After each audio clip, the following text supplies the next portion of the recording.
Bienvenue sur Africa 24 dans cette nouvelle édition du Non-Stop Info. Voici les titres de l'actualité. Suite au blocage du dialogue en République démocratique du Congo, le président Joseph Kabila s'est exprimé ce 5 avril devant le Parlement réuni en Congrès.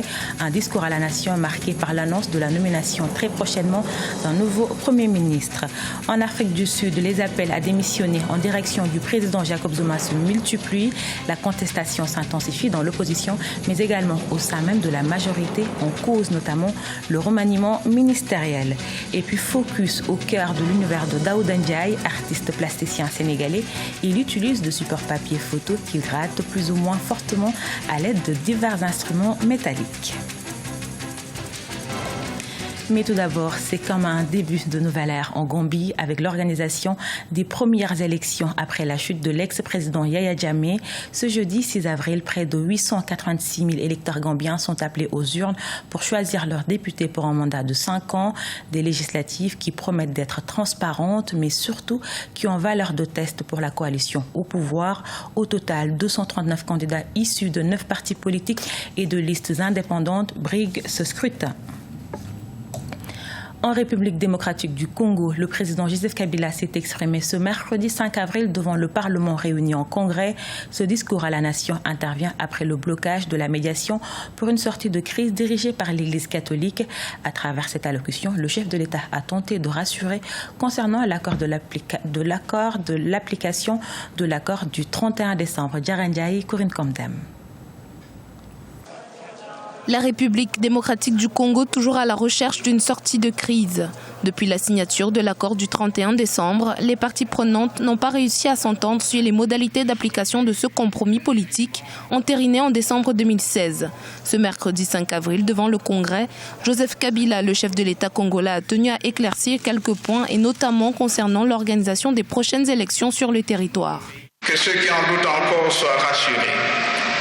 Tout sera mis en œuvre.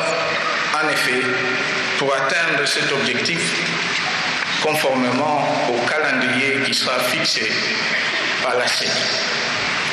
L'accord du 18 octobre, comme celui du 31 décembre 2016, ayant dégagé le consensus, jadis recherché sur la problématique de séquence des élections et du fichier électoral, aussitôt celui-ci constitué et la répartition des sièges déterminée par une loi qui sera adoptée par les deux chambres, plus rien ne devra empêcher la convocation du scrutin. Les négociations en cours entre majorité et opposition ont surtout achoppé sur le procédé du choix du Premier ministre qui doit être présenté par le Rassemblement, la principale plateforme de l'opposition congolaise. Le chef de l'État a ainsi invité la classe politique à accélérer les tractations pour trouver le chef de l'exécutif. Un large consensus s'étant dégagé sur la procédure de désignation de celui-ci et sur les compétences de l'autorité de nomination. J'invite le Rassemblement à surmonter ces querelles intestines et à harmoniser le vu sur la liste des candidats Premier ministre ayant le profil requis et convenu comme souhaité en vue d'accélérer le processus de formation du nouveau gouvernement d'union nationale.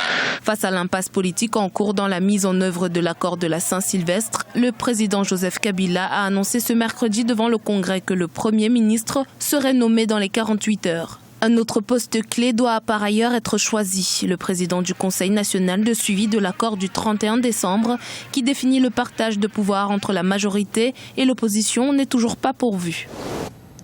Le Maroc a un nouveau gouvernement. Après d'intenses et longues tractations, le chef de l'exécutif Saad Eddine El Othmani est parvenu à un accord avec les partis politiques.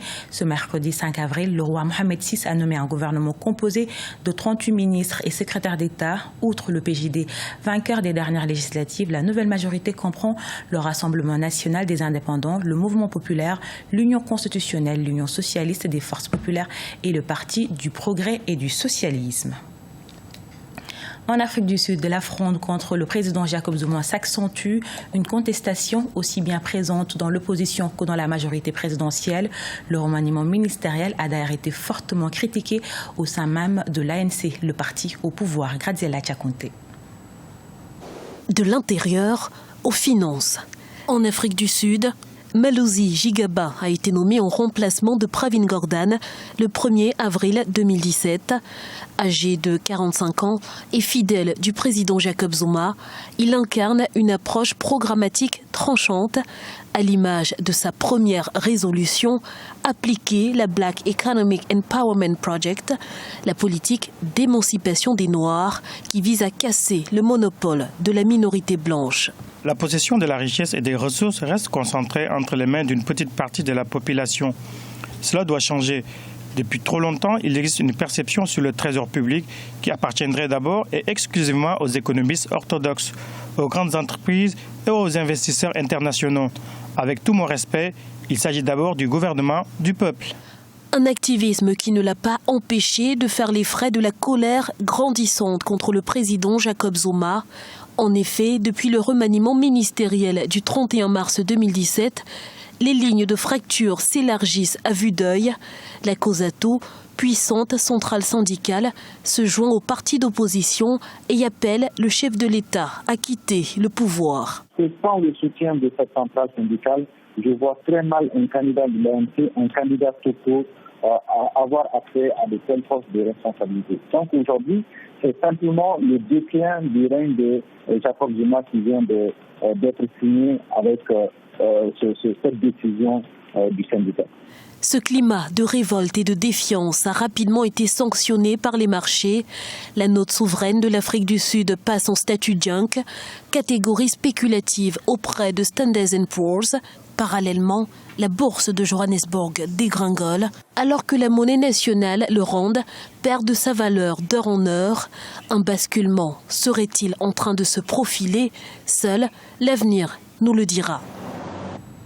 Son histoire avec les papiers date de 27 ans. Daouda Ndiaye est un artiste plasticien sénégalais. Sa technique, le grattage sur papier sans peinture ni pinceau. Inventif, singulier, l'artiste est également un défenseur de l'environnement. Elhadj Ndiaye, notre correspondant au Sénégal, l'a rencontré. Suivez son reportage. Ses gestes sont sûrs, précis, délicats. Daouda Ndiaye a su développer en quelques années des œuvres particulières. L'artiste sénégalais peint sur tous les supports, une originalité qu'il cultive dans son atelier du village des Arts de Dakar, la capitale sénégalaise. Ici, dans son laboratoire de création, le papier ne chôme pas. Daouda Ndiaye utilise le support papier photo qu'il gratte plus ou moins fortement à l'aide de divers instruments métalliques, tournevis, aiguilles, couteaux et stylets. Ici, ce qui domine, c'est le papier magazine, la publicité, les supports publicitaires, les revues, les journaux qui sont très colorés et que je récupère. Il y a 4 opérations qui me permettent d'arriver à des créations concrètes. Je le déchire, ça c'est la portée de tout le monde. Je le froisse, je le plie, je l'enroule et avec un peu de colle, j'arrive à réaliser toutes ces formes que vous pourrez voir. Entre le papier et Daouda Ndiaye, c'est une longue histoire qui remonte en 1990. L'artiste, c'est un être en situation. C'est une technique, c'est une manière de travailler, c'est une manière de faire que j'ai eue en France. À l'époque, je séjournais à Paris. Je débarquais à Paris et j'habitais un immeuble de 4 étages. Et régulièrement, tous les matins, à chaque fois que je passais dans la cage d'escalier, je voyais dans ma boîte à lettres du papier, des prospectus, de la publicité qui est jetée, qui est mise dans toutes les boîtes à lettres. L'homme de 58 ans, peintre de formation, art thérapeute et professeur d'éducation artistique, à travers ses œuvres, attire l'attention de la société sur la protection de l'environnement. Parce qu'un artiste, je me répète, c'est un être en situation dans sa société, dans une société. Donc, toutes les préoccupations de sa société, il en fait une source d'inspiration. Donc, les préoccupations de ma société sont les miennes. Daouda Ndiaye s'inspire de son environnement comme le balai, les sacs de riz vides et même du goudron. Daouda est un artiste à la technique étonnamment pointue. Ici, aucun traitement en laboratoire, aucune touche de peinture ni trace de pinceau. Le style est à part, l'originalité au rendez-vous. Ce journal a été réalisé par l'ensemble de la rédaction. Nous vous remercions pour votre fidélité. Dans un instant, une nouvelle édition de l'actualité sur Africa 24.